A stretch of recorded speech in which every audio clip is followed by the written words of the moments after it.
And this is where what really shocked me. He goes, you live that like F it attitude. Like, well, you know what? I've tried my best to do good. I did anger management. I did GD. I did counseling. Nothing's making me happy. So I'm going to just live however I want. And that's when you become an animal, he says. And that's literally what happened with me.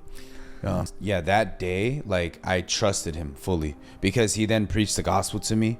He explained to me that I was normal and that me being a sinner was normal.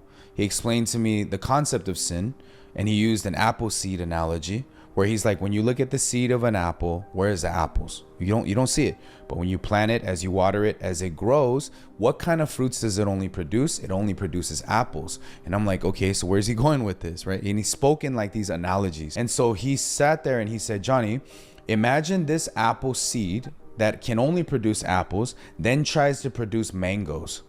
No matter how hard it tries, it's only going to produce apples, right? And I'm like, yeah. He said, likewise, you are the brood of evildoers, meaning sin. He showed me a Bible verse. And he said, you as a baby, you don't see the sin, but as it grows, as it matures, it can only produce what kind of fruit?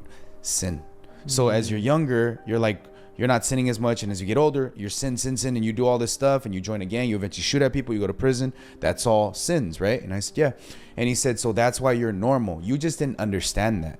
You trying to do good is like an apple seed or an apple tree trying to produce mangoes.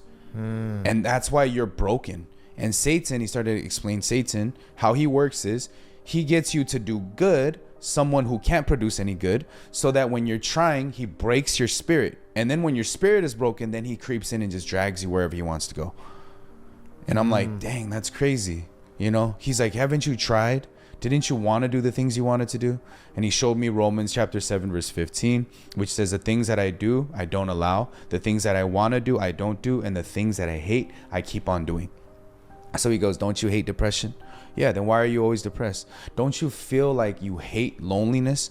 But why do you always feel alone? And he's like, because there's sin. You're from the seed of sin.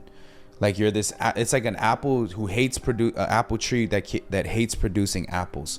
It wants to produce mangoes, but it keeps producing apples, and it tries hard to produce mangoes, but it cannot. And he says that's who you are, and that's why you feel so broken and shattered, because it's impossible for you to do good according to the standard of God, but you keep on trying to do it, and that's why you failed. And in the end, he goes,